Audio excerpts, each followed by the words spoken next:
leituras absolutamente estratégicas para uma ideia de uma outra modernidade, ou no sentido de Henrique Dussel, uma ideia de uma modernidade. Na verdade, o Dussel chama, e eu acho maravilhoso, a ideia de antidiscurso da modernidade. Eu gosto muito. Então, para as pessoas que chegaram agora, nós estamos trabalhando um ensaio longo de Henrique Dussel, em Meditações Cartesianas sobre a origem do antidiscurso filosófico da modernidade, de Henrique Dussel. Para as pessoas que é esse capítulo aqui, ó. Dá para ver, né, Carlos? Aí? Sim, Dá para ver? sim. Veja, tem PDF dele, não é assim? Tem PDF, não é isso? Eu vou tentar achar aqui o link. Porque tem pessoas novas aí, eu acho, e aí é bom que saibam. Nós colocamos. Quem foi que colocou em PDF? Foi você ou você que encontrou? Eu só encontrei, mas um rapaz fez um drive. Eu vou ver se eu Certo. acho. Tranquilo. Então, o primeiro encontro foi sobre o conceito ocidental e europeu de modernidade, principalmente sendo fiel à tese hegeliana, em que Descartes seria o pai da modernidade. Então, teve uma aula sobre essa concepção de modernidade europeia, depois a crítica a essa concepção de modernidade, e agora a discussão do projeto alternativo de modernidade. Então, estamos seguindo, de certa forma, a lógica, né, de concepção de moderno, ou de epistemologia moderna, que faz o filósofo Henrique Dussel. Henrique Domingo Dussel, que é um filósofo argentino. Tá? Quem não leu ainda, coloca lá no Google, tem muita coisa sobre ele, porque eu não falei muito da biografia dele. É importante. No Brasil já tem alguns trabalhos sobre ele, pessoas que estudaram ele e tal. Eu acho que é importante. Beleza? É isso, Carlos? Tranquilo, né? Isso, Tranquilo. isso, isso. Tô vendo se eu acho o Pronto, link então aqui. vamos lá. É, Dussel faz uma afirmação nesse ensaio que eu acho uma das mais originais afirmações que eu já vi ali sobre a modernidade. Eu nunca tinha me dado conta disso, que o que é que a filosofia moderna europeia de fato conhecia do mundo? Ele faz essa pergunta no texto e ele responde quase nada, basicamente a Europa. Para se ter uma ideia, pouco se sabia da África, ou nada, pouco se sabia das Américas até 1492, até o século XVI, sabia-se generalidades sobre a China. Então, assim, a Europa, veja, o eurocentrismo da Europa, ele é grave, inclusive, enquanto conhecimento da própria Europa. Então, significa dizer, quando um filósofo europeu universaliza uma teoria, Dussel pergunta a ele o que de fato ele conhece. Isso eu nunca tinha me dado conta disso, porque a gente, às vezes, por exemplo, eu fiz de maneira muito tradicional o meu curso de filosofia moderna. Eu fiz 3 filosofias modernas. Uma foi Descartes e Locke, a outra foi Kant e a outra foi Hegel. Então, basicamente, eu estudei em, tipo, 180 horas, 60 horas cada disciplina, 180 horas para Descartes e Locke, Kant e Hegel. Foi isso que eu li. Então, assim, li acho que 3 obras de Kant, devo ter lido umas 2 de Hegel, depois eu li mais por conta do doutorado, e Descartes eu li no momento que eu estava fazendo o curso. Então, assim, basicamente eu li Descartes, o discurso do método e as meditações da alma, e de Locke um texto sobre o conhecimento, para justificar o empirismo e o confronto com o racionalismo. Então, eu passei 180 horas da minha graduação lendo esses 4 filósofos, e nunca tinha me perguntado, como fez Henrique Dussel, que é o seguinte, o que de fato essa gente conhece, para além do mundo europeu deles. É isso que é sério. Por isso que Dussel nos chama a atenção de maneira corretíssima, que é o seguinte, isso de fato é a forma colonial. Semana eu estava falando do livro de Eduardo Galeano, esse livro aqui, eu acho que todo mundo deveria ler. Todo latino-americano deveria ler esse livro um dia na vida, uma vez na vida. Às vezes aberto da América Latina. Principalmente nesse caso aqui, a primeira parte, que a primeira parte ele trata da dimensão da colonização, né? Então, veja, só que é o seguinte, o que é que faz Galeano? Galeano fala da colonização a partir das tradições indígenas, inicialmente. Isso é importante. Então, ele inverte a maneira de falar do processo de colonização. Ele fala daqueles que sofreram, né? O processo de colonização. Muito semelhante ao que faz também Dussel. Dussel se pergunta pela filosofia a partir, digamos assim, do pensamento latino-americano. Né? E, agora, antes de fazer isso, Dussel se pergunta, porque a ideia esses filósofos são tidos como universais, são importantes, eu estou falando aqui de Hegel ou de Kant, eu estou falando de Descartes ou de Locke e tal, tudo bem, são filósofos importantes para a Europa, e que conheciam muito bem a Europa, para além da Europa, o que de fato eles conheciam. Então, quando a gente universaliza o que essas pessoas dizem, é bom tomar cuidado para saber de fato o que é que eles conhecem, né? Dussel diz uma frase que eu acho ótima, aí para mim lavou a alma, ele diz assim, no fundo, esses filósofos não eram mundial, eles não tinham a dimensão mundial na cabeça deles, eles não tinham a dimensão mundial na filosofia deles. Então, significa dizer, o espírito absoluto hegeliano, na verdade, é europeu, não atravessa o Reno, não, como diz Dussel, não atravessa o Rio Reno. Então, assim, essa observação metodológica de Dussel é fundamental, porque para entender, inclusive, o seguinte, ele vai incluir aqui, eu vou terminar comentando o Bartolomeu de Las Casas, que foi um frade dominicano, né? E Las Casas, ele vai fazer uma crítica muito séria, muito severa a esse pensamento ocidental, que é o seguinte, o Las Casas começa dizendo, vocês estão falando de populações inteiras, vocês conhecem tais populações? Ele tem um debate com o Sepúlveda, né, o Guiné Sepúlveda, e ele diz, porque Sepúlveda diz, não, eles são meio gente, meio homem, não são homem completo, porque não tem a nossa civilização, e o Las Casas vai dizer, mas isso é critério para quê? É critério de quê? Não é? Então, assim, o Dussel, ele separou uns textos de Las Casas que são muito importantes, né? Mas antes de chegar no debate Sepúlveda-Las Casas, que eu acho que é um grande momento da filosofia moderna, é importante que saibamos responder a essa questão fundamental de Henrique Dussel, que é o seguinte, no fundo, Hegel, Kant, Descartes, Locke não eram universais no sentido mundial. Dussel vai dizer, o saber deles era restrito à Europa. Pouco se sabia da África, quase nada se sabia das Américas, e pouco se sabia da China, por exemplo, e do restante daquilo que depois será chamado de Ásia, né? Então, veja, o mundo, na verdade, o mundo filosófico daquele momento era basicamente Itália, França e Alemanha.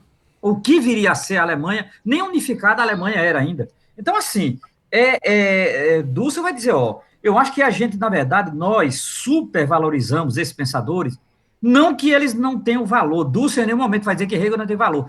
O que Dussel vai dizer é que nós supervalorizamos, não confunda uma coisa, né? Valorizar e supervalorizar. Nós supervalorizamos. E, diz mais Dussel, ao supervalorizar Hegel, nós desvalorizamos quem?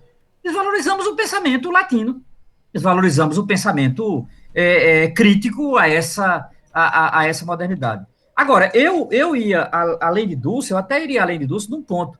Por exemplo, mesmo essa modernidade europeia, mesmo a europeia, ela tem pensadores interessantíssimos, até mais do que Descartes ou Kant, e a gente não lê. Por exemplo, Michel de Montaigne. Montaigne foi um dos primeiros filósofos a se preocupar com as Américas, entendeu? E quase não lemos Montaigne. Quase não lemos, por exemplo, Pascal, quase não lemos Spinoza. Então, basicamente, a nossa ideia de modernidade em filosofia, ela fica entre Descartes e Locke, Kant e Hegel. E Hegel consagrou que essa era, não é, a ideia de modernidade.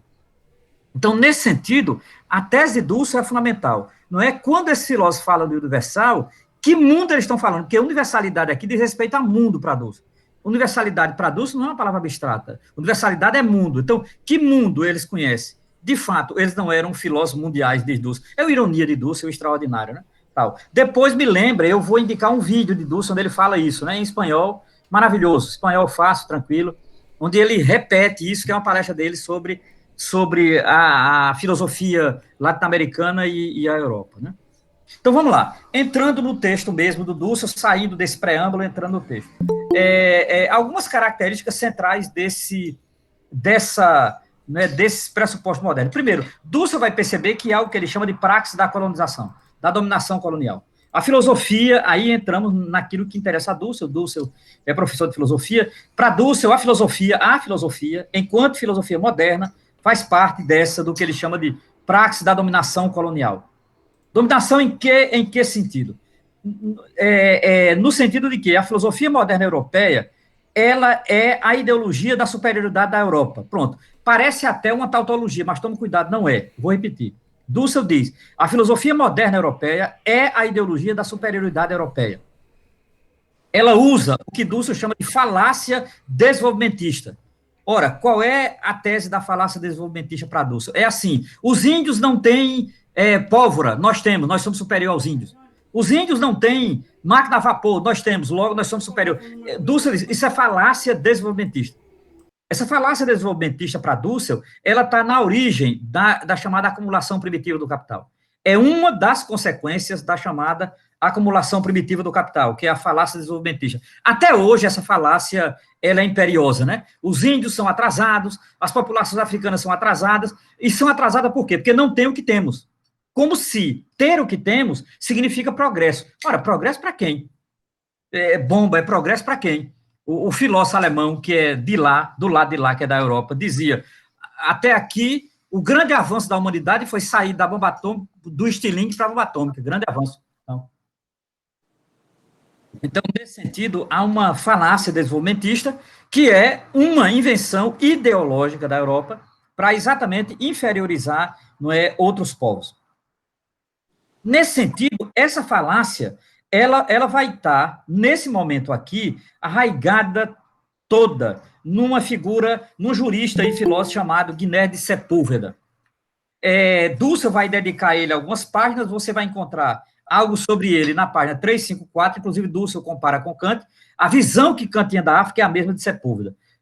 354, 355, não é, no ensaio, não é de Dussel.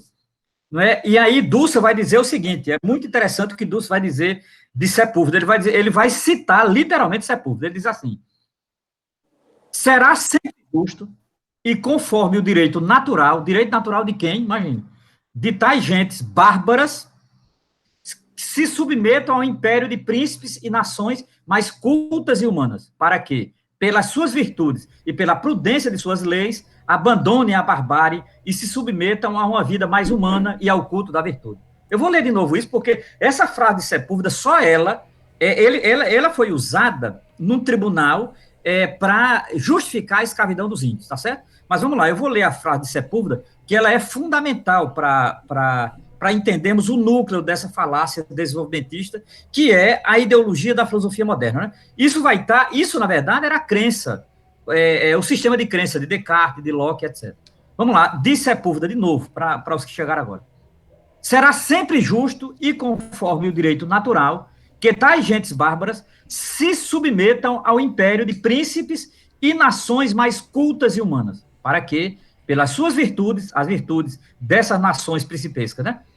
Pelas suas virtudes e pela prudência de suas leis, abandonem a barbárie e se submetam a uma vida mais humana e ao culto da virtude e tal. Repare, isso era final do século XVI.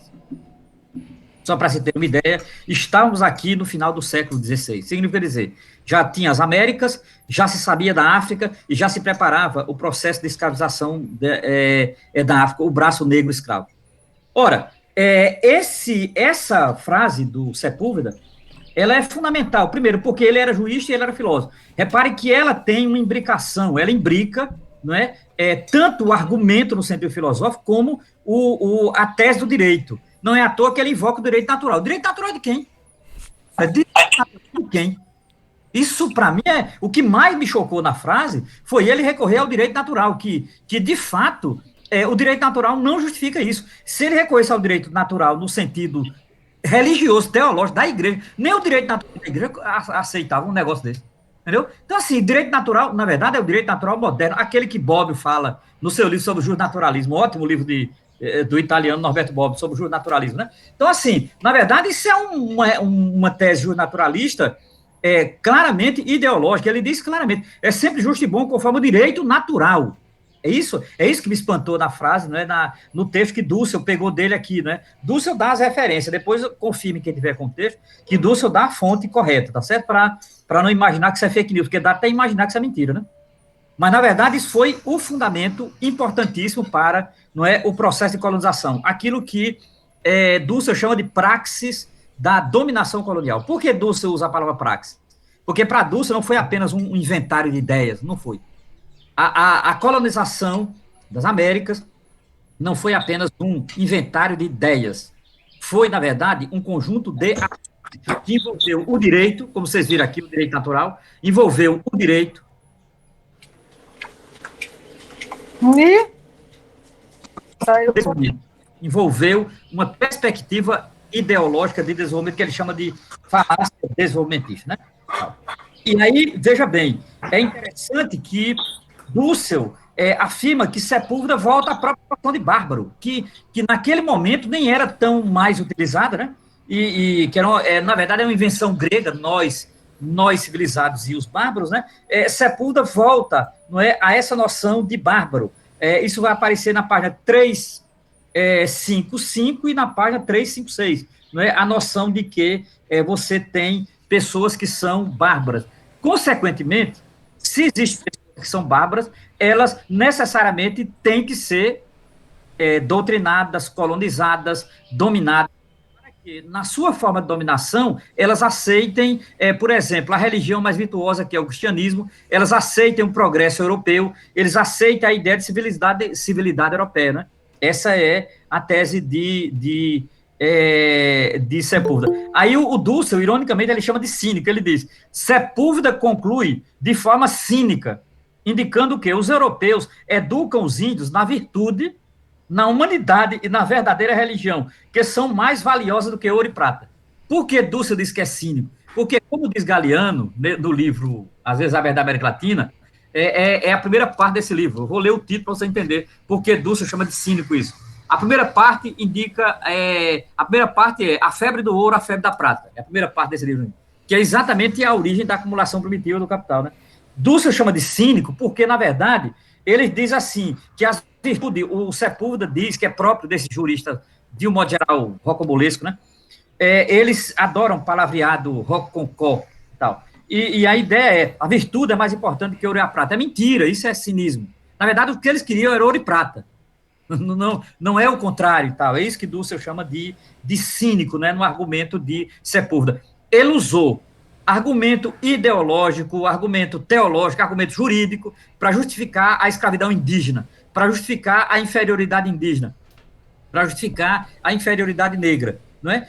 E exatamente para quê? Para justificar o processo colonial de escravidão. É isso que é fundamental, né? Ele deu, digamos, o papel de Sepúlveda foi ser intelectual orgânico digamos assim, do primeiro momento de processo de colonização na Europa. Por isso que esse cara é muito importante estudar Guiné de Sepúlveda, né? Dussel tem um estudo inteiro sobre ele, né? Estudar ele para Dussel é fundamental, porque ele é a filosofia política do primeiro momento da cultura ocidental moderna.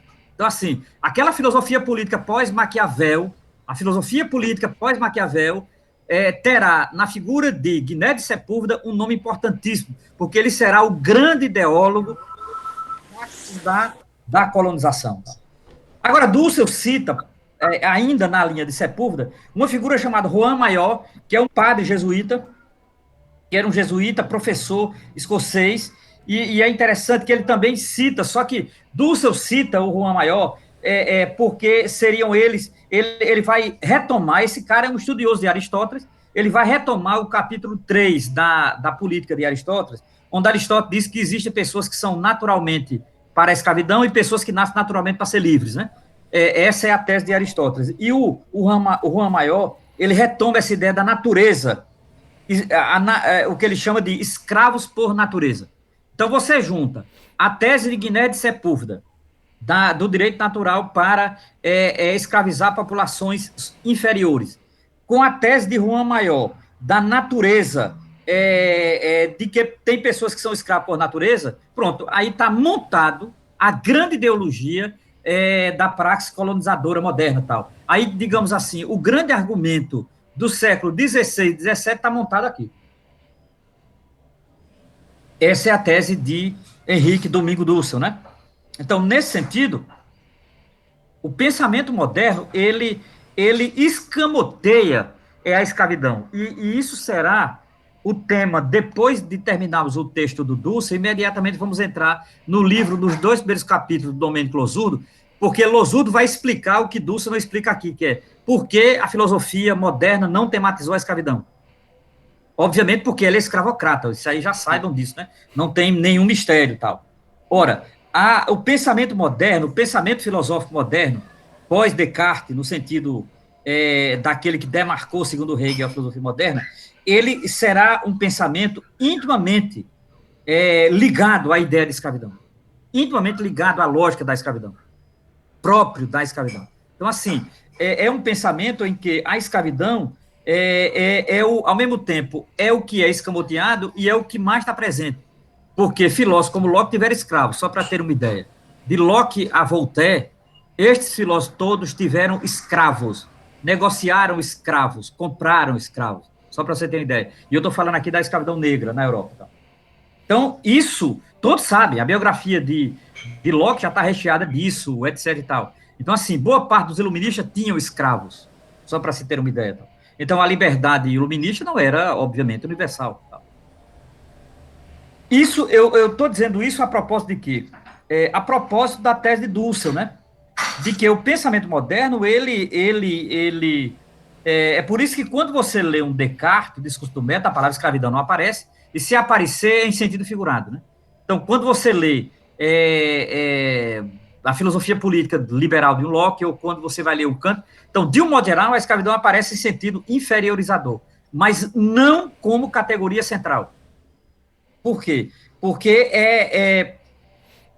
ela não podia aparecer, porque ela seria a contradição. Aí veja bem, a palavra escravidão e a sua prática, no sentido do Dusseliano, ela seria a contradição daquilo que é a filosofia moderna na sua concepção de liberdade. A filosofia moderna, ela tem na palavra liberdade o seu ponto mais alto. Só para você ter uma ideia. A palavra liberdade, que vai de Spinoza até Hegel, é a palavra mais importante de toda a filosofia moderna. A palavra liberdade diz respeito ao indivíduo, diz respeito ao Estado. Por isso que ela é uma palavra fundamental. A palavra liberdade não é uma palavra, ela é um conceito em filosofia.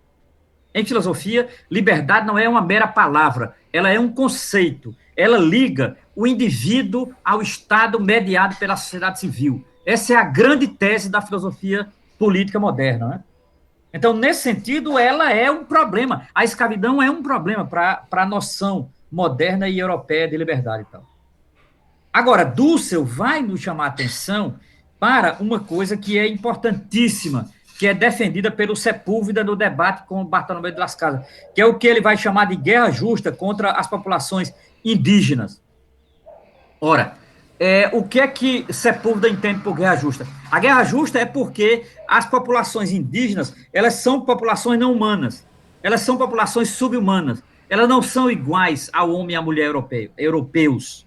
Então, nesse sentido, a guerra contra eles é justa, não é? E isso, na página 357, é uma, digamos assim,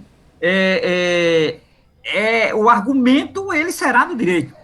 Escutem bem a frase de Henrique Dussel na página 357. Todo o argumento de Sepúlveda e de Juan Maior, todo o argumento dessa dupla se fundava politicamente, em última instância, no direito que tinha o rei da Espanha para esse domínio colonial. Quer dizer, Sepúlveda e Juan Maior, eles deram o argumento ideológico para os reis de Espanha e Portugal terem o domínio colonial. Esse argumento se deu no direito. Por isso que Sepúlveda recorre ao que ele entende por direito natural. Então, nesse sentido, não foi só a filosofia moderna que foi o anteparo ideológico para a dominação colonial, o direito também. Significa dizer, houve um casamento entre o direito, a filosofia para a dominação colonial. E tem uma terceira instituição. Então, a filosofia enquanto instituição, a filosofia moderna, né, pós-Descartes, a filosofia moderna europeia foi ideóloga da dominação colonial.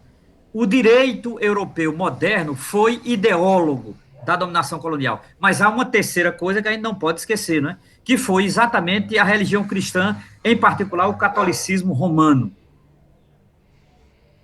O catolicismo romano foi fundamental.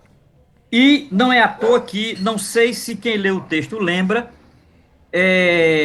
Dussel vai falar de uma congregação religiosa católica, o que ele chama de ordem religiosa, a partir da página 358, que são os jesuítas. Dussel vai dizer, os jesuítas chegaram no Brasil em 1539 e no Peru em 1566. em 1549 no Brasil, em 1566 no Peru, só para você ter uma ideia. Repare, 1566 era 66 anos, 1549 era 49 anos, pós 1500, entende? Ora, significa dizer que a filosofia moderna, a partir de Descartes, ela é ideóloga do processo de colonização, com a sua ideologia do homem universal. O direito, enquanto direito natural, é ideólogo da dominação sobre esses povos, porque são considerados inferiores, e, do ponto de vista religioso, é muito interessante que a preocupação dos jesuítas indicam exatamente qual é a ideologia do catolicismo. Dussel vai dizer uma frase aqui muito interessante. Ele cita um antropólogo colombiano chamado Aníbal Quijano. Ele diz assim: as raças, como bem demonstrou Aníbal Quijano, eram a forma habitual de classificação social no início da modernidade. Significa dizer, estamos falando aqui do século XVI para o século XVII. Então, o critério de raça era um critério fundamental, claro, não sei se vocês entenderam, a posição de Rua Maior, a posição de Sepúlveda era uma posição racializada, ou, sendo mais explícita, uma posição racista, né? Aí continua Dussel na linha de Aníbal Quijano. O mestiço e a raça africana não tinham, ele vai dizer assim,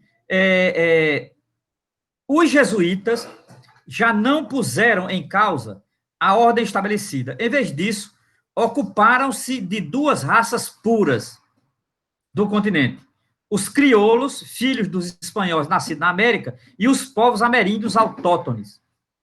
Aí segue Dussel.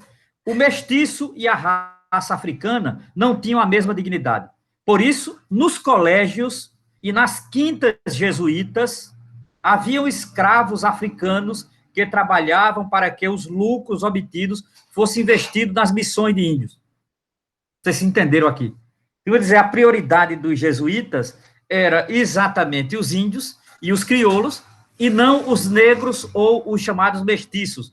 Esses e os negros poderiam e deveriam ser escravizados, porque eram fonte de lucro exatamente para investir nas missões. Tá?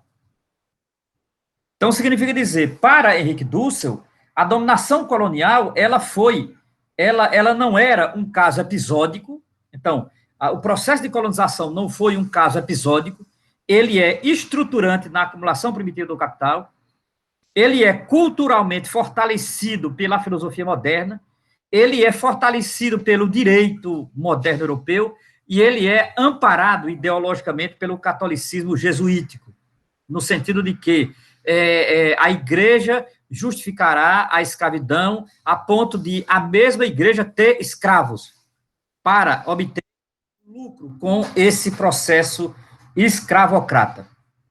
Pronto, aqui está armado, digamos assim, o primeiro grande momento da filosofia moderna, tal, do primeiro moderno. Daniel está falando aí, O Negro Sem Alma, foi um documento que depois foi corrigido, Daniel, por o Papa Paulo III foi quem corrigiu isso, tal. Então, depois eu passo a referência, é importante isso, tal. Então, a ideia do negro não ter alma para ser escravizado foi um momento importante, inclusive, do catolicismo. Foi um argumento ideológico importante, porque a ideia era, à medida em que o negro era escravizado, o Senhor o batizava e, consequentemente, lhe restituía a alma. Esse era a grande sacada ideológica do final do século XVI. Então, veja, o Dussel aqui, ele repare uma coisa que eu acho fundamental, que é isso que eu me lamento, que eu não tenha estudado isso no meu curso de filosofia moderna. Dussel aqui faz uma outra filosofia moderna, vocês entenderam agora?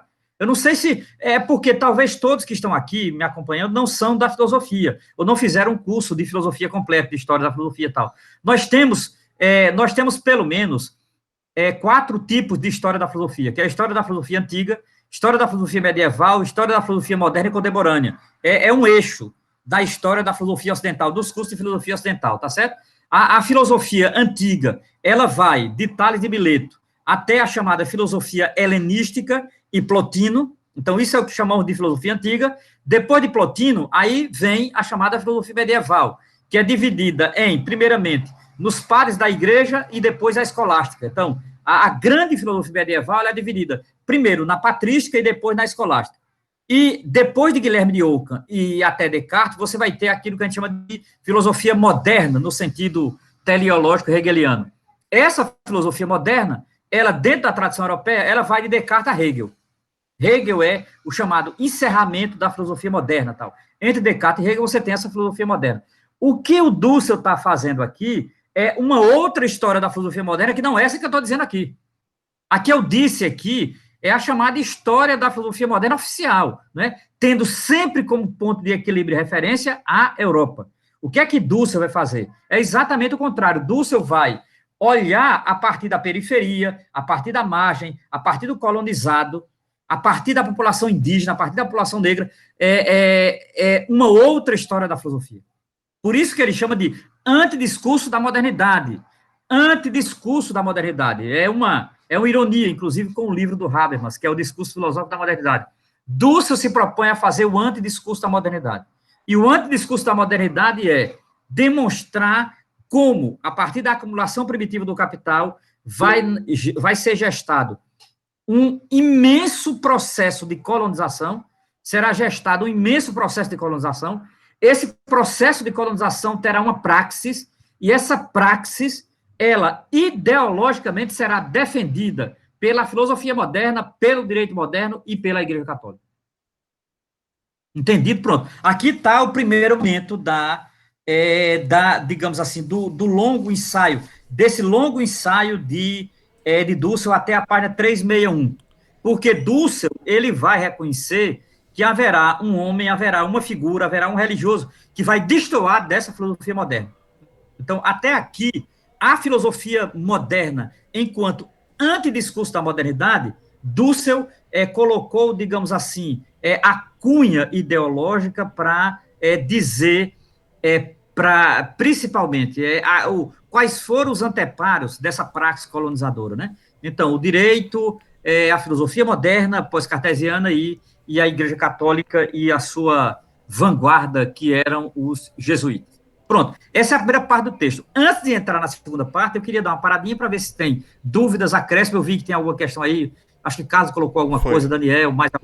A gente entraria agora em algumas questões, depois eu tenho a segunda parte. Hoje só tem duas partes, essa é a primeira parte, e depois a segunda, que é Bartolomeu de Las Casas, tá certo? Agora, antes de entrar em Bartolomeu, é importante que vocês entendam essa outra filosofia moderna, a outra lógica da modernidade. Então, Dussel não aceita a tese habermasiana, a tese hegeliana e a tese cartesiana do pensamento moderno, ele não aceita. Então, ele faz um antidiscurso da modernidade. Esse antidiscurso da modernidade é uma crítica à praxe colonizadora, e aí ele define como se deu essa praxe colonizadora. Resumindo, é isso, essa é a primeira parte. Beleza? Vamos ver as questões. Então, minha questão é acho que é fácil para você. Então, a burguesia que se julgou portadora do esclarecimento, na verdade estava cega pelo seu racismo e preconceito. Sim, e nunca foi esclarecida.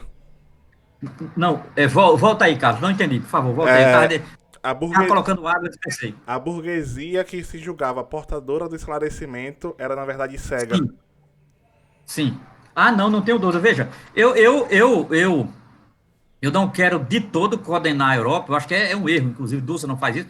O que eu estou fazendo aqui, Carlos, vai de Descartes a Hegel, do século XVII ao final do século XVIII, inclui Hegel, inclui o iluminismo francês, inclui o iluminismo inglês, etc. Tá? Eu não tenho dúvida, quando chega Marx, quando chega os anarquistas, quando chega Marx e os socialistas, isso é criticado violentamente, tá certo? Por exemplo, Marx tem uma crítica à escravidão, Marx tem uma crítica ao processo de acumulação e à escravidão, inclusive o termo acumulação primitiva vem de Marx.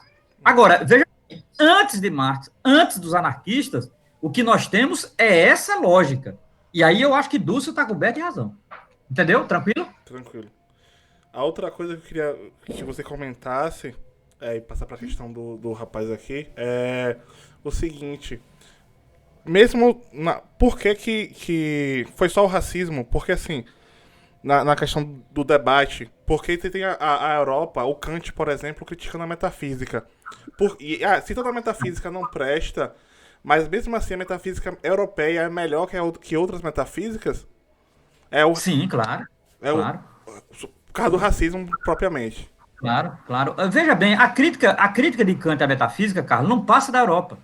Na verdade, olha, vamos ser sinceros, é a coisa mais fácil do mundo, sinceramente, olha, uma das coisas mais fáceis de entender, pelo menos para mim foi e ainda continua sendo, entender a crítica da metafísica e quem Kant critica. Por exemplo, Kant critica Santo Anselmo. Olha, Kant critica Platão, Kant critica Santo Anselmo, aquele das provas da existência de Deus, Kant critica o Wolff, Christian Wolff, que era um colega dele alemão.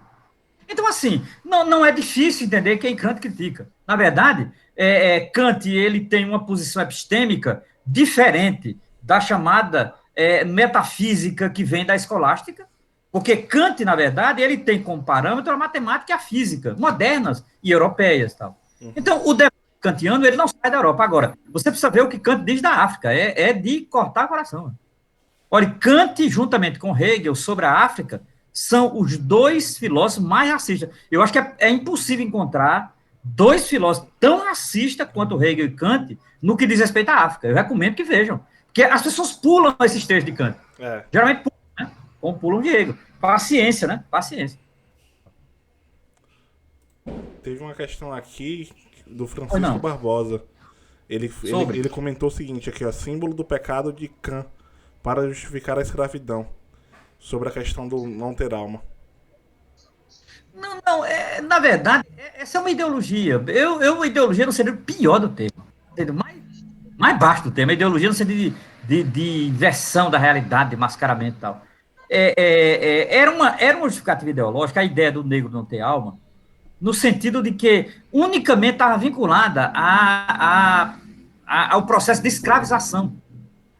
Era uma ideologia rasa, no sentido de que era preciso inferiorizar o negro para justificar sua escravidão, por uma razão muito simples. Esses filósofos, de um modo geral, eles têm ligação com o cristianismo. E o cristianismo, desde o seu começo, era contra a escravidão. O grande problema da modernidade europeia com o cristianismo era que o cristianismo havia combatido a escravidão romana. O cristianismo, a religião da liberdade. Olha, para você ter uma ideia, de Jesus a Paulo, dos evangelhos, as cartas de São Paulo, estão recheadas de textos sobre a liberdade. Para você ter uma ideia, eu recomendo a carta de São Paulo aos Gálatas. Então, assim, é um problema isso, porque o cristianismo, ele é, por natureza, uma religião anti-escravista. Quando eu digo por natureza, é por sua história de nascimento, entendeu? Então, o apóstolo Paulo vai sintetizar a posição de Jesus e do cristianismo, até ele, com relação à escravidão, no seguinte sentido, isso está na carta aos Romanos. Entre vós não pode haver escravo ou gentil, grego ou romano, nós somos todos um em Cristo. Então, significa dizer, não há escravidão, porque a escravidão inferioriza uma pessoa em relação à outra. Logo, não é assim que o cristianismo é. Nós somos todos um em Cristo. Então, nesse sentido, o cristianismo sempre foi uma religião, inclusive, que acolhia os escravos romanos. Todo mundo sabe disso. Está Flávio José, os historiadores, todo mundo sabe disso. Escravista era o Império Romano. Quando chega na modernidade, o catolicismo vira escravista. Isso é uma contradição. E o catolicismo precisava de um documento para dizer, olha, nós não estamos descumprindo os mandamentos de Jesus. Não, precisava de um anteparo ideológico para justificar porque escravizar os negros. Então, como eles não tinham como justificar pelo evangelho, justifica pela inferiorização do negro. O negro não tem alma, logo ele não pertence à nossa civilização cristã. É isso, é ideológico, né, nesse sentido. Então, agora, o interesse maior era justificar e legitimar a escravidão negra. Isso não passou a ser uma teologia, professor Romano? Não, eu não diria uma teologia, não, Francisco. Eu não me arriscaria, não, porque eu acho a teologia, talvez eu esteja errado, mas é o seguinte, eu acho a palavra teologia muito forte. Eu fico nas bordas da ideologia. Porque, veja, eu não quero dizer teologia, até para não ofender os teólogos que não merecem isso. Porque, dizer que há uma teologia escravocrata, eu não conheço. Eu não conheço. Agora, há uma ideologia escravocrata que alguns teólogos e teólogas podem defender, mas eu não acho que há uma teologia escravocrata, porque a teologia não participa disso. Esses encontros e esses documentos da igreja, eles são todos documentos para servir aquele processo de colonização. O interesse não era tanto... veja, o que é que faz um teólogo? Vamos aqui voltar, né, às premissas. Um teólogo, de um modo geral, é um exegeta e um hermeneuta. Então, ele tem como referência, no caso do cristianismo, a Bíblia. O interesse desses ideólogos da escravidão não era explicar a Bíblia. Ele não queria explicar a Bíblia, coisa nenhuma. Eles queriam, na verdade, explicar a inferioridade do negro para justificar na escravidão. Não havia interesse bíblico nessa gente, tal. Mas usava a Bíblia para tal. Rapaz, eles usavam tudo. Não é porque você usa a Bíblia que necessariamente é um teólogo, né?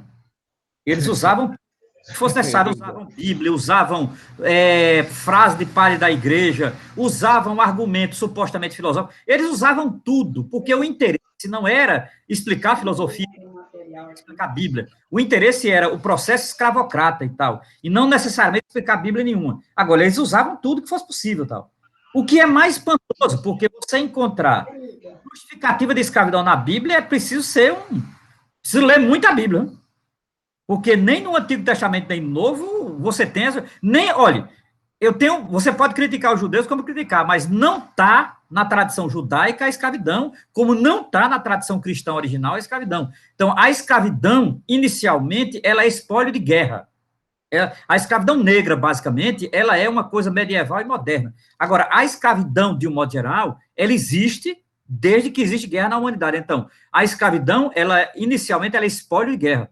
A escravidão se torna negra, basicamente, com relação a uma situação entre os povos árabes e depois na Europa Ocidental, né? Sabem disso, né? Conhecem bem a história da escravidão, né?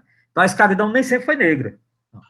Inclusive, a palavra escravo, não sei se sabem, não tem nada a ver com negro. A palavra escravo vem de eslavo, que é branco. Inclusive. Tranquilo. E aí, mais alguma coisa? Carlos, Francisco, ou quem mais que à vontade. Se tiver mais, Daniel, não sei se tem mais alguma questão. Eu abordei essa questão da teologia, que, se eu não me engano, no próprio século XVI, certo. que a Espanha ela liderou esse processo aqui nas Américas.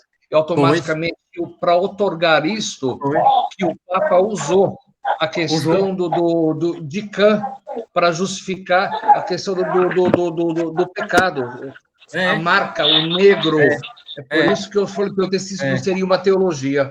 Isso é uma leitura deles, que eles fazem dos povos do deserto. Isso é uma leitura que eles fazem, né? Eu acho, não passa de uma franja ideológica e tal.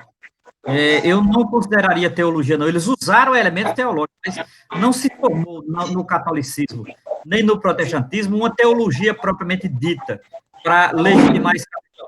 O que nós temos são recortes e usos ideológicos seja trecho bíblico, seja justificativa de parte da igreja, ou mesmo de filósofos, para justificar a escravidão. O que eles tinham como meta fundamental era a escravidão negra. Justificar porque o negro deveria ser escravizado. Essa era a lógica, tanto da igreja como dos primeiros pensadores modernos, né, dessa lógica da chamada acumulação primitiva do capital. Eu e minha noiva temos prazer em receber. E aí, mais alguma coisa? Daniel, não sei. Daniel, tá alguma coisa? Está aberto aí? Sim. Tá me ouvindo? Eu tô ouvindo sim, Daniel, pode falar. Então, Romero, aí eu queria só fazer um comentário mesmo Fica à vontade. Da questão que você colocou aí, dos textos que não são visitados, de Hegel, Kant, esses textos mais que a gente conhece mais problemáticos, né? É bem a propósito disso, aí hoje eu estava fazendo a apresentação do projeto, claro. Essa parte em específica do projeto, em que eu discuto esses textos, o que foi me pedido pelos colegas, enfim, que estavam na apresentação. Eu acho necessário, Daniel, que você contextualize o texto. Porque quando você traz o texto,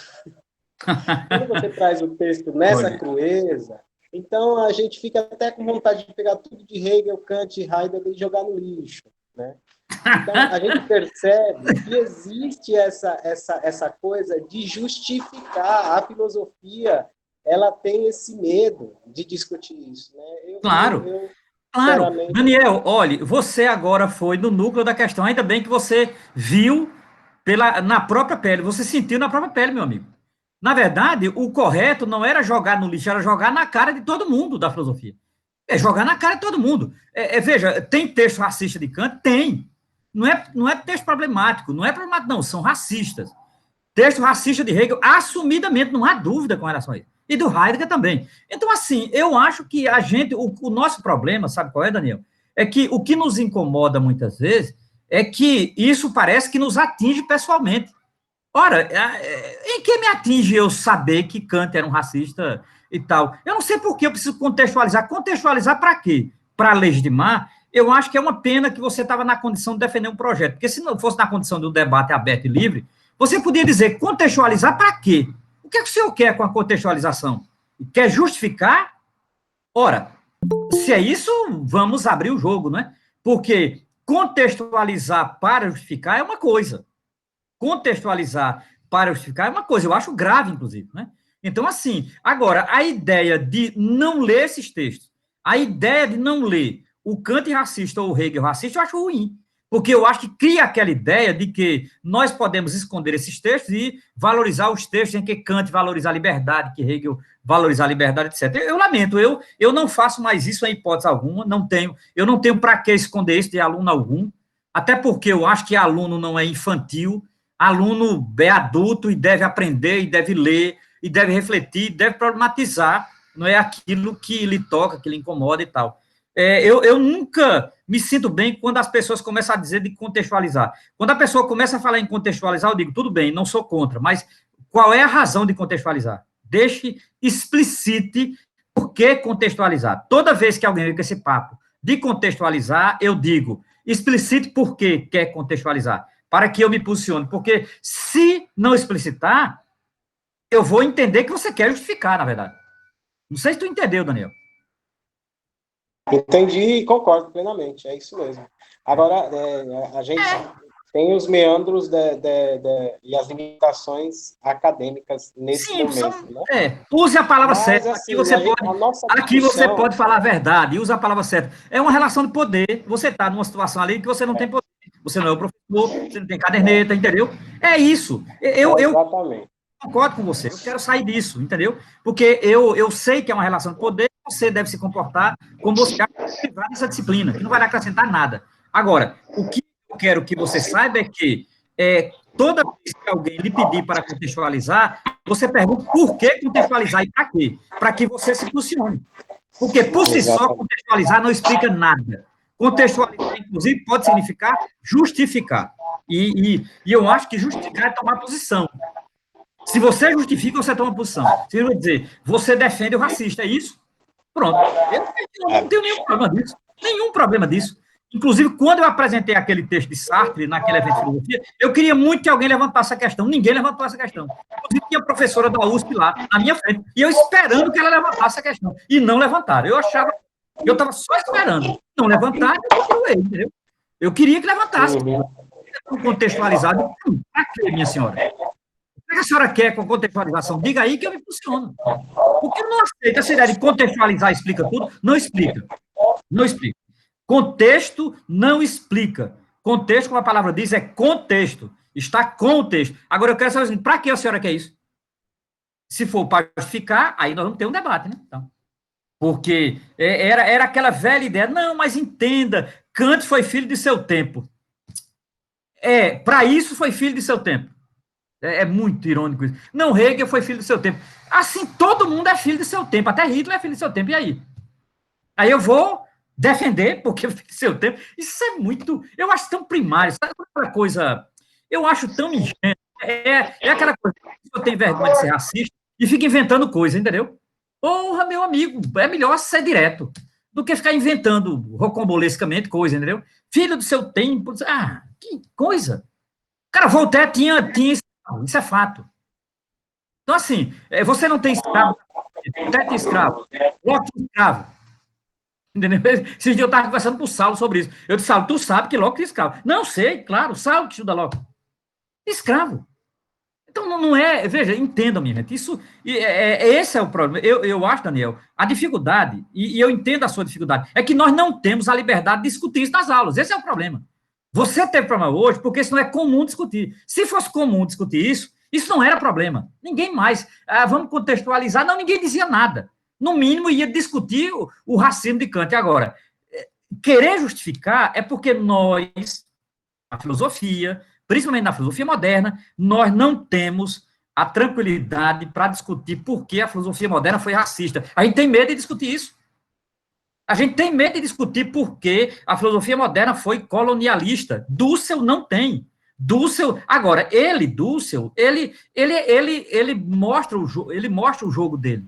Ele diz, meu jogo é o seguinte, eu estou fazendo aqui um antidiscurso da modernidade, a partir do conceito de acumulação primitiva do capital de Marx. A acumulação primitiva do capital foi absolutamente fundamental para a escravização, inicialmente dos índios, depois dos negros. E a filosofia, ela foi ideologicamente justificadora disso, a partir de Descartes. Pronto, aí ele usa a filosofia, ele usa o direito natural moderno europeu e o catolicismo jesuítico. Então, ele toma 3 paradigmas do que ele chama de praxis colonial.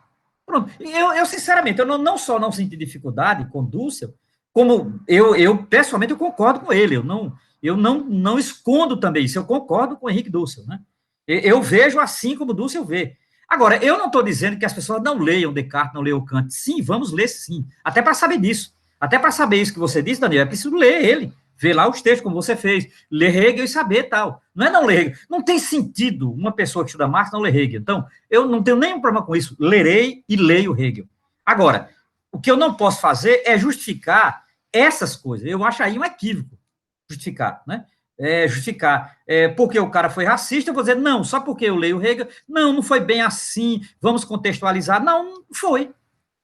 Era isso, entendeu? Era isso. E não dá para dizer, sabe, Daniel, e demais que estão escutando, não dá para dizer que, não, também não tinha outras vozes, ele não podia discordar porque ninguém discordava, é mentira. Vou mostrar agora. Dussel já mostrou. 200 anos antes de Hegel, Bartolomeu de Las Casas já tem discordado. 300 anos antes de Hegel. Bartolomeu de Las Casas já tem discordado disso. Então, não é por falta também de vozes que discordaram. Agora, nós escolhemos as vozes. Quando a gente não escolhe as vozes que discordaram disso, obviamente a gente escolhe outras vozes. Esse é o problema, entendeu? Então, assim, eu não posso dizer que porque um estudante de filosofia moderna não leu Bartolomeu de Las Casas, que Bartolomeu de Las Casas não existiu. Isso não tem sentido. Ô, Romero. O li que ele não existiu. Romero, e mesmo que não tivesse acontecido outras vozes, eles não são brilhantes o suficiente para perceber a injustiça? Como assim, pô? Falar sobre tolerância é fácil, né? Agora vamos olhar para a realidade? É complicado, pô. Complicado. Completou, mas eu concordo, é isso mesmo. É isso. Porque eles não são tão brilhantes. Assim, o que eu percebi na minha discussão lá, adoraram o projeto. Todos adoraram o projeto. Naquela onda... Desconfie. Então, todos adoraram o projeto. Mas aí sempre tem o mais, né? O mais é que importa, né? O que vem depois do mais... Lembro de um professor. Não, entendo, olha, Daniel. Veja, eu acho que seu projeto está bem feito, eu não tenho dúvida, eles não vão lhe reprovar de jeito nenhum. O projeto está bem feito e tal. Agora, existe uma situação que eu acho que foi importante você... eu vou usar uma palavra bíblica. Você foi instrumento da graça para isso. Que é o seguinte, nós não estávamos acostumados a isso. Entenda, o nosso curso de filosofia na UFS, e não é só na UFS, não está acostumado à presença de um negro estudando um filósofo negro. Isso é fato. Não reconhecer isso é até desonestidade da minha parte. Não estamos acostumados. Eu digo a você, você foi testemunha, sempre será testemunha. Eu fiquei constrangido. Numa disciplina de introdução à filosofia, que você estava lá, uma turma grande, tal, eu usei um texto de Sartre sobre o racismo, e Sartre branco, condenando o racismo, criticando o racismo, e eu percebi os olhares, os estudantes ficavam com raiva de mim. Seus colegas, com raiva de mim. Eu vi, porque eu estava na frente, eu como professor, eu via todo mundo, né? E todos me viam, eu via todo mundo. eu fiquei constrangido, eu nunca tinha pensado nisso, porque eu não sabia que a coisa era, digamos, eu não tinha a dimensão do racismo no curso de filosofia. E assim, o constrangimento era terrível, porque Sartre, ele não tem piedade. Você viu o texto, chama-se, para quem tiver interesse, chama-se O Orfeu Negro. É um ensaio de Sartre sobre a chamada poesia da negritude. Sartre comenta poemas de Leopoldo Sédar Senghor e Aimé Césaire. Ora, constrangeu a turma, porque Sartre, na verdade, condena os europeus. Aí, veja, eu já sabia disso. Depois dessas aulas, eu mesmo fiquei constrangido também, porque a ideia de que eu tenho que constranger as pessoas, para mim, não é legal, né? E as pessoas ficaram constrangidas. Então, não tenho dúvida disso que aconteceu com você, entendeu? E vai acontecer mais vezes. Agora, eu acho importante que aconteça, eu acho importante que tenha mais alunos negros trabalhando na sistemática, porque eu acho que dissemina mais. Dissemina mais. Faz com que a gente entenda isso como tão natural como estudar qualquer outro filósofo. É isso que eu quero, o meu projeto é esse, eu não tenho nenhuma grande ilusão, não. Mas, assim, para evitar esses constrangimentos, entendeu? Tudo bem, o projeto é bom, mas o quê? Entendeu? Tranquilo? Não sei se... Porque talvez o pessoal que está acompanhando aqui não entenda o processo. É uma coisa particular minha e de Daniel, mas qualquer um fica à vontade para perguntar o que quiser e dizer também o que quiser, né? Dentro dessa temática. Nós estamos dentro dessa temática, que é digamos, esse primeiro momento da filosofia moderna, beleza? Mais alguma coisa? Não sei. Se alguém quiser, fique à vontade. O senhor ainda vai falar sobre Bartolomeu, professor Romero? Pois não, Francisco, diga aí. A minha dúvida sobre Bartolomeu...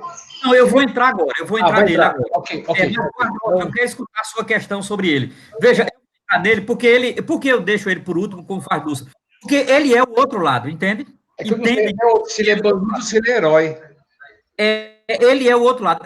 Eu não trataria de herói. O Dulce eu considero muito, eu concordo, mas não tanto herói. Eu digo o seguinte, ele é o outro lado, ele é a outra palavra, ele é a outra voz, ele é, para Dussel, ele é exatamente o que, digamos assim, ele é a concretização do antidiscurso da modernidade. Pronto, já vou começar lendo o próprio Dussel para não haver dúvida. Página 361. 361 diz Henrique Dussel sobre Bartolomeu de Las Casas. Veja, Bartolomeu de Las Casas nasceu em 1484 e morreu em 1566. Significa dizer, ele morreu no século XVI. Basicamente, ele foi um intelectual do século XVI. Não é? Então, veja lá, veja o que diz Dussel dele. Bartolomeu é o primeiro crítico frontal da modernidade. 2 decênios depois, próprio momento do seu nascimento. Significa dizer, 200 anos antes da modernidade, ele já era um crítico dessa modernidade. Mas a sua originalidade não se situa na lógica ou na metafísica, mas sim na ética, na política e na história. Pronto, essa tese aqui, veja, essa tese de Dussel aqui, ela é um primor. Ela tem duas coisas fundamentais. Primeiro, Dussel diz que, antes de Descartes, o crítico da modernidade foi Bartolomeu de Las Casas, antes mesmo da própria modernidade se entender enquanto tal, em sentido hegeliano, antes dela ser o que é, ele já a criticava. Agora, a grande sacada de Dussel, que eu admiro demais, é que Dussel faz um imenso deslocamento. Quando Dussel diz que ele desloca da lógica e da metafísica, significa dizer, Bartolomeu de Las Casas não segue o caminho de Descartes, ele não segue o caminho de um Spinoza, ele não segue um caminho de Locke, o Locke da teoria do conhecimento. Ele não segue. Por quê? Porque ele desloca da metafísica, no sentido de uma teoria do conhecimento, para um debate ético, político e histórico. Significa dizer, o debate ético em Bartolomeu de Las Casas é justo massacrar um ser humano? Esse é o debate ético em Bartolomeu de Las Casas. Veja, Bartolomeu, ele conviveu com populações indígenas, saibam disso. Ele conviveu com populações indígenas.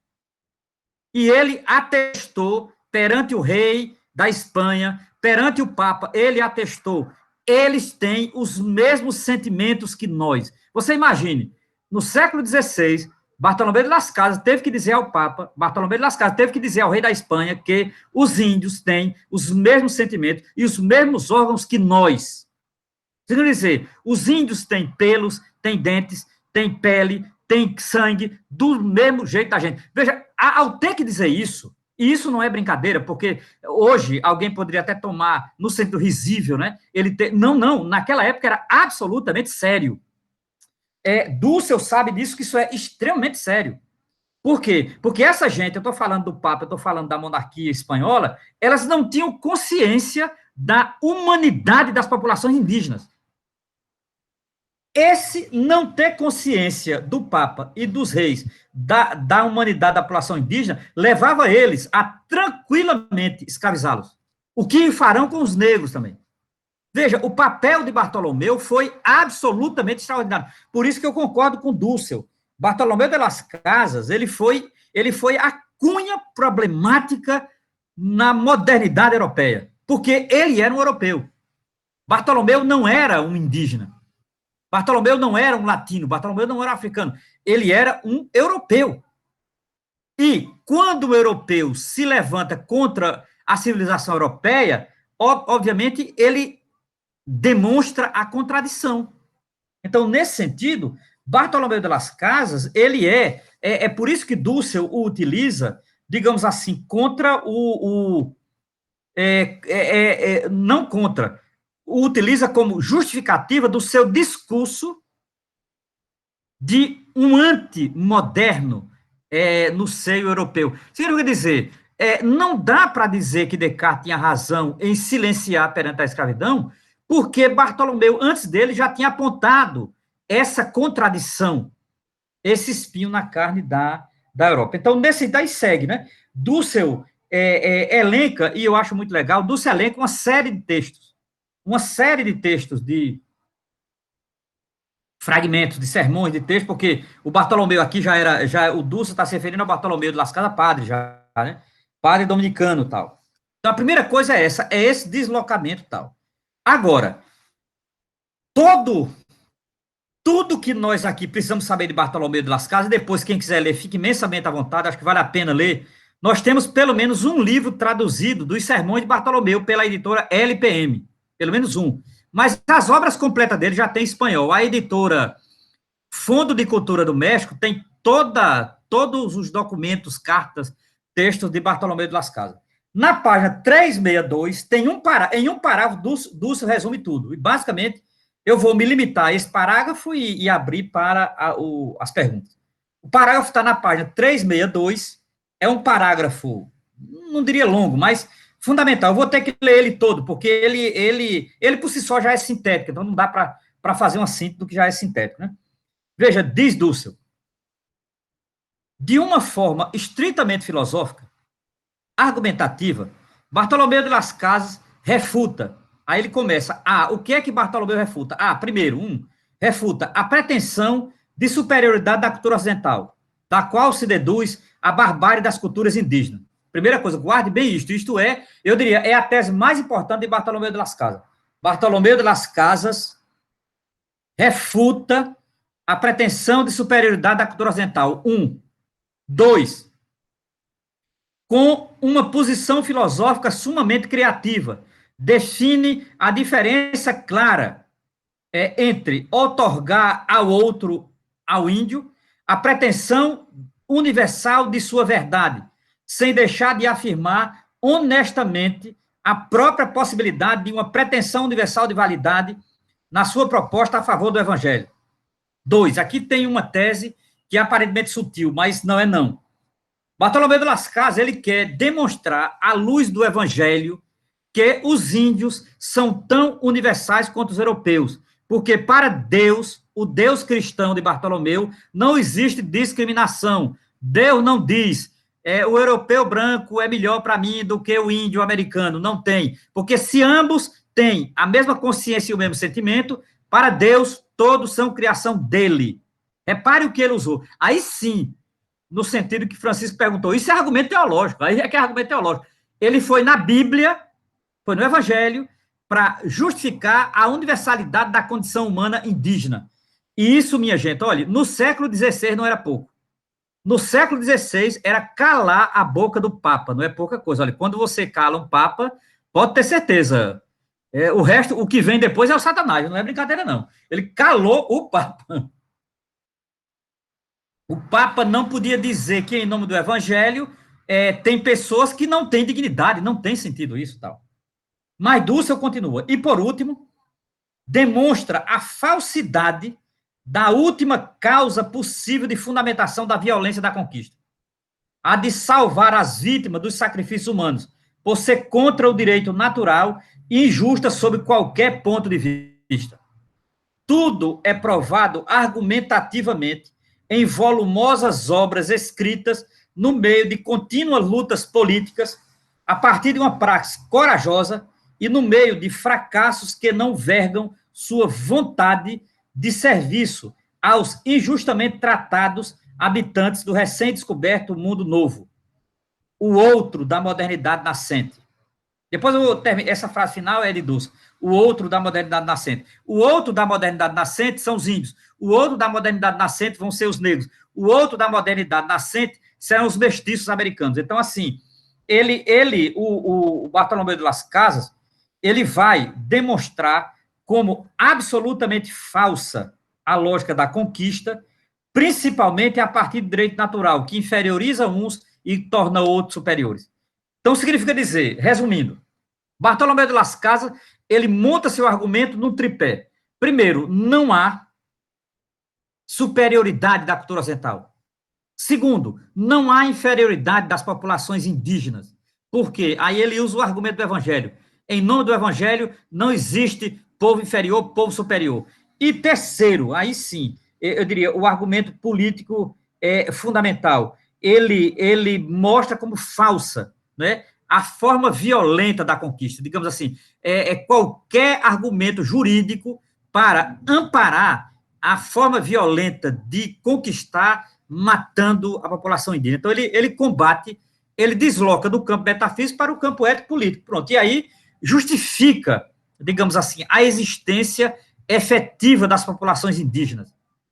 Os índios são tão humanos quanto qualquer europeu. Essa era a tese de fundo de Bartolomeu de Las Casas. Para Henrique Dussel, Bartolomeu de Las Casas foi o grande humanista do pensamento moderno europeu. O grande humanista do pensamento moderno europeu. Esse pensamento moderno europeu que escanteou Bartolomeu porque centralizou em Descartes, Locke, Kant e etc. Ponto. Inicialmente é isso. Veja se há alguma questão. O Francisco disse que tinha uma questão. E mais, quem quiser, fique à vontade. Pronto. Sobre Bartolomeu de Las Casas e sobre a praxe da conquista, era isso, que é esse capítulo que vai até a página, eu resumi, até a página 371. Porque a partir da próxima semana a gente retoma o discurso a partir das Américas, que é de Philippe Guaman. Tá certo? Então, até aqui é Bartolomeu de Las Casas. Bartolomeu de Las Casas é a transição. Pensamento europeu crítico e pensamento americano. Essa é a lógica do texto de Henrique Dussel, tá certo? Tranquilo. Agora, para as questões. O professor Romero, naquela obra, Las Casas, Alonso de Sandoval e a defesa da escravidão negra, o senhor já leu essa obra? Lá parece que fica um pouquinho explícito que na ideia de Bartolomeu, não sei se eu estou errado, essa percepção de confrontar o Papa frente à humanidade indígena, abriu um pressuposto para fechar essa lacuna através da África, através do tráfico.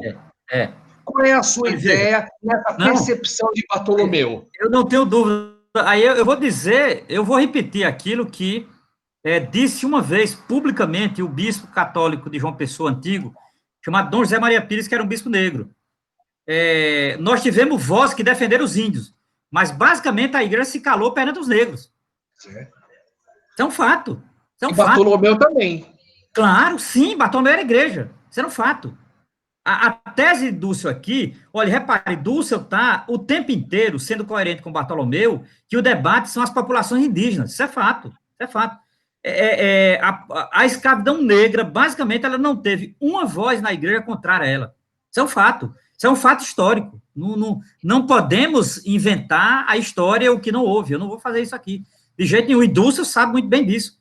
O Dussel está tomando o Bartolomeu exatamente no debate inicial das populações indígenas, porque a escravidão negra ela é posterior à tentativa de escravidão indígena. Houve bolsões de escravidão indígena no México, em Potosí, onde depois será a Bolívia, e aqui no Brasil houve tentativas, tal. E, consequentemente, diante dessas tentativas, tiveram voz contrária. A voz mais famosa contrária à escravidão indígena foi a de Bartolomé de Las Casas. Ele recorreu à ideia da indígena. Com relação aos negros, não teve vozes. Repare, Bartolomé de Las Casas, repare bem, Bartolomé de Las Casas morreu em que ano? Vocês não lembram, não? Morreu... É importante, Bartolomé de Las Casas morreu em 1566. Século XVI. Ele morreu em 1566. Significa dizer, Bartolomé de Las Casas não viu a escravidão negra em seu processo. Bartolomé de Las Casas conheceu só a tentativa de escravidão indígena. Agora, o que é que vai dizer Dussel sobre isso? Dussel é o seguinte, nós, a revelia de Bartolomeu, podemos pegar a tese de Bartolomé de Las Casas para os índios e aplicar aos negros. Essa é a tese de Dussel, entendeu? Agora, de fato, se você disser, Francisco, se você disser, Romero, Bartolomé de Las Casas defendeu os negros, não defendeu, é fato. Entendido? E o seu texto foi usado ideologicamente? Não, Dussel defende o seguinte, e eu concordo com Dussel, de que você pode usar Bartolomé de Las Casas e sua teoria para as populações indígenas para defender os negros e ser contra a escravidão negra. Diz Dussel. Agora, Bartolomeu não fez isso. Entenda, Bartolomeu não fez. Bartolomé de Las Casas morreu em 1566. Isso é fundamental, entendeu?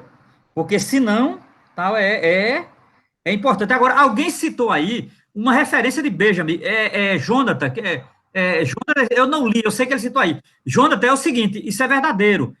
Benjamin conhecia Bartolomé de Las Casas. Quem descobriu isso, pelo menos que eu saiba, foi Michel Louvi. Michel Louvi, em um texto dele, diz que Bartolomé de Las Casas tem um texto, Walter Benjamin, filósofo alemão, tem um texto sobre Bartolomé de Las Casas. Eu não sei, Jonathan, é isso mesmo? Eu vi de Michel Louvi, não sei se é o mesmo texto que a gente está falando. Ô, Romero, tranquilo? É isso mesmo. É isso mesmo? Na verdade, é uma resenha crítica do Benjamin, bem curtinha, né? Certo. De um livro de um tal de Marcel Brion. Certo. Esse textinho está numa coletânea de textos que saiu pela Boitempo, que se chama O Capitalismo como Religião, né? Perfeito. Mas é isso mesmo. Mas é bem curtinho. Eu acho que deixa eu ver se eu tenho. Rapaz, coincidentemente, é esse aqui, né? Não é isso, Jonathan? Isso mesmo, esse aí. Tranquilo. Então, você leu esse texto? Sim. Diga aí para todos nós o que é que você acha. Eu estou com um livro aqui, diga aí o que você acha dele. O que é que você achou dessa... Para ser bem franco, eu tive contato com um texto introdutório do Louvi, né? Desse livro aqui, mas eu não tinha lido esse texto do Benjamin. E aí, no último encontro, eu fiquei interessado, né? Porque tu disse que ia discutir o Bartolomé de Las Casas. Claro. Aí eu fui ler hoje de manhã. Só que é uma resenha extremamente curta, né? Certo. Aí ele fala ali do processo de colonização da América, que o Bartolomeu veio, né? Para a América no momento. Ele descreve isso muito vagamente, fala ali sobre a morte do Bartolomé de Las Casas, mas é isso, é coisa de meia página, uma página, bem curtinho. Eu sabia dessa história, Jonas e demais, eu sabia através de Michel Louvi, porque eu vi uma vez Louvi falando, acho que numa palestra desse da Boitempo, ele falando desse texto, né, que para ele também foi revelador saber, né, que Benjamin tinha feito uma resenha de um livro sobre Bartolomé de Las Casas. Então, assim, para Louvi, a leitura que Louvi faz, eu diria, é perfeito, porque Louvi, ele também, na linha de Dussel, ele quer pegar esse contradiscurso da modernidade, numa perspectiva bem benjaminiana, né? E aí, Bartolomé de Las Casas casa perfeitamente, segundo Dussel, e segundo Louvi, Michel Louvi, e na linha de Dussel. Então, para mim, é perfeito, é isso mesmo. Então, eu concordo contigo. Eu vou ler, porque eu estou com um livro aqui, coincidentemente, ele está comigo aqui, esse livro do Walter Benjamin, né? Agora, é isso. A defesa que Dussel faz de Bartolomé é que Bartolomé, para Dussel, é a contraposição de um discurso moderno, principalmente na falácia desenvolvimentista. Então, Dussel usa Bartolomé de Las Casas contra a falácia desenvolvimentista que queria justificar a escravidão indígena. Essa é a tese do Dussel, que está nesse ensaio aqui. Pronto, mais alguém, além de Jonathan, Francisco, ou se você quiser dizer mais alguma coisa, fica à vontade, tá aí de boa.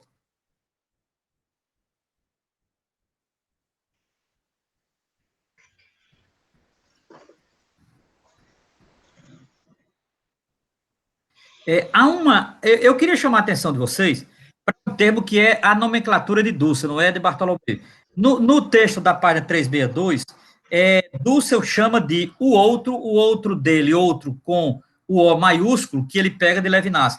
É o outro da modernidade nascente, né? É o que, no outro capítulo, ele chamará de exterioridade radical. Dussel cria termos, na verdade, para falar, às vezes, a mesma coisa, tal. Não é? Esse outro da modernidade nascente, ou essa exterioridade radical, é exatamente tudo aquilo que está fora da Europa, que está à margem, né? No sentido benjaminiano, né? A contrapelo, a história a contrapelo e tal. Então, Dussel, ele se utiliza muito desse tipo de nomenclatura. Essa ideia de outro com o O maiúsculo, ele pegou de um filósofo judeu chamado Emmanuel Levinas, principalmente numa obra chamada Totalidade Infinita. Dussel é um grande leitor de Emmanuel Levinas, principalmente pela categoria de alteridade que Levinas desenvolve. Dussel pega essa categoria de Levinas de alteridade e aplica ao que ele chama de alteridade na América Latina. E aí, esse outro latino-americano são populações indígenas, negras, populares, etc. Tá certo? Esse é meio que um método de Henrique Dussel, porque eu li outras obras dele e percebi, e principalmente essa influência que ele assume, que é a influência de Levinas na obra dele, né? Para melhor esclarecimento, esse livro aqui, eu não sei se vocês conhecem, História do Marxismo na América Latina, de Raul Fournet Bittencourt, né? Esse livro aqui, ele tem um capítulo final. O capítulo final é Henrique Dussel. Capítulo final é aqui, ó, Henrique Dussel.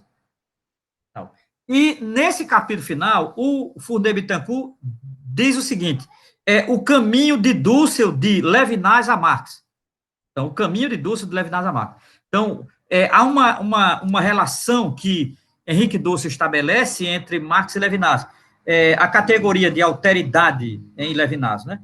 Principalmente para aplicá-la, né, às populações latino-americanas, que é o grande objeto de trabalho de Dussel, né? Então, esse outro da modernidade nascente, ou do capítulo que vem aí, intitulado A Exterioridade Radical, são palavras sinônimas, né, na nomenclatura da filosofia dusseliana. Pronto, é isso. Da minha parte é isso. Não sei se há mais alguma questão, alguma coisa, algum tema nesse campo, né? Hoje nós trabalhamos basicamente o antidiscurso da modernidade a partir da legitimação ideológica da filosofia moderna. A filosofia moderna como ideologia do pensamento europeu, né? A partir de Descartes. E a figura de Bartolomé de Las Casas como o contradiscurso, né, dessa lógica moderna, ou dessa falácia desenvolvimentista, como destaca Ben Dussel. Bom, bem, basicamente o tema de hoje era esse, tá certo? Na próxima semana, a ideia é deslocar para as Américas. Agora como ele mesmo diz, ó, o capítulo 5, a crítica à modernidade a partir da exterioridade radical. Quero dizer, a crítica do pensamento moderno, agora não mais usando Bartolomeu, que ainda é a Europa, mas para além da Europa, digamos, fora, né, o que ele chama de exterioridade radical. Pronto, é isso. Tranquilos. Aí, com vocês agora, a gente tem um tempinho, alguns minutos ainda, para, se houver alguma dúvida, alguma questão, tirar aqui ou comentar. Beleza? Vejam aí. Eu, particularmente, eu gostei muito, porque eu não conhecia essa concepção de Bartolomeu, ideologicamente, como defesa única indígena. Como eu estudo um pouquinho mais sobre África, aí eu gostei demais. Agora, você pode utilizar, Francisco, veja, não é nenhum pecado, nenhum erro, nenhum problema, né? O argumento de Bartolomeu para o debate sobre a escravidão negra, não há nenhum problema, nenhum. O Dussel faz isso. Agora, tem que deixar evidente, né? Bartolomeu não fez isso. Porque ele morreu em 1566, mas nesse período os espanhóis já tinham algum tráfico. Sim, não, o tráfico negreiro já existia antes disso, né? Nas regiões árabes, porque a escravidão negra começou na Europa, de fato. Eu tenho vários livros sobre isso, né? Acho que a escravidão negra começou na Europa. Não, ela se intensificou e ela se alastrou, de fato. Agora, ela não iniciou na Europa. Agora, eu não sei se Bartolomeu de Las Casas sabia disso também, não. Porque, vamos deixar, nesse período não tinha internet, então as informações demoravam, né? Não é? Então, assim, eu não sei o que Bartolomeu de Las Casas sabia do mundo árabe, né? Naquele momento ali, 1492, foi a derrota dos árabes em Granada, definitivamente. Os árabes foram expulsos de Granada da Espanha, né? Que é um dos momentos da modernidade, como diz Dulce, né? O conflito com os árabes, e a derrota dos árabes, inclusive. Talvez alguns defendem essa ideia de Bartolomeu como não intencional. Sim. Intencional em que sentido? Que não acreditava que ia prejudicar tanto essa concepção africana. Não, eu não estava no horizonte dele, de fato não estava. O negro africano não estava no horizonte de Bartolomeu. Eu não me lembro de ter lido nenhuma carta dele, nenhum sermão dele, a presença do negro africano, não lembro. Não, também não li nada, não consigo achar nada.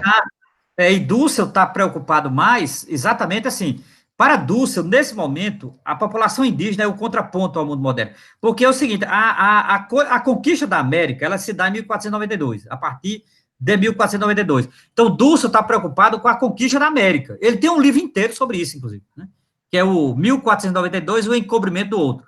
Então, ele pauta aqui nesse ensaio a conquista da América e como as populações da América podem ser o contraponto à modernidade. Essa é a tese de Dussel. Dussel está muito preocupado aqui, nesse capítulo, nisso, em saber como, a partir do pensamento latino, a partir do pensamento indígena, você se contrapõe ao modelo moderno, né, de dominação colonial. É isso que Dussel está interessado aqui. E, nesse sentido, Bartolomeu de Las Casas é perfeito. Perfeito. Perfeito. Para o esquema do Celiano, Bartolomeu é perfeito. É isso. Encaixou. Eu fiquei muito feliz com essa palestra, professor. Muito bom mesmo. Não, a gente vai continuar. Na verdade, a ideia, meu caro, é ir desconstruindo essa ideia de filosofia europeia como a única filosofia do mundo. A ideia desse grupo é desconstruir a ideia de filosofia moderna como a única filosofia possível, entendeu?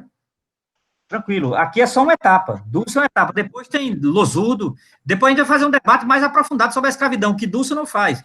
Quem faz o debate sobre a escravidão é Losurdo, Domênico Losurdo, no livro chamado A Contra-História do Liberalismo, nos 2 primeiros capítulos. Então, depois de Dussel, nós vamos entrar em Losurdo para debater a relação de filosofia e escravidão. A Contra-História? A Contra-História do Liberalismo. Domênico Losurdo, editora Ideias e Letras. Domênico Losurdo. Beleza. Minha gente, olha, é isso. Por enquanto é isso, viu? Na Muito próxima, obrigado, mesmo horário, voltamos para já encaminhar para o final de Dussel. Eu acho que mais no máximo 2 encontros a gente encerra Dussel, porque o texto é longo, na verdade merece uma reflexão, porque o texto de Dussel, de fato, é longo e é denso, tá certo? Valeu demais. Até a próxima quinta. Grande abraço. Muito obrigado.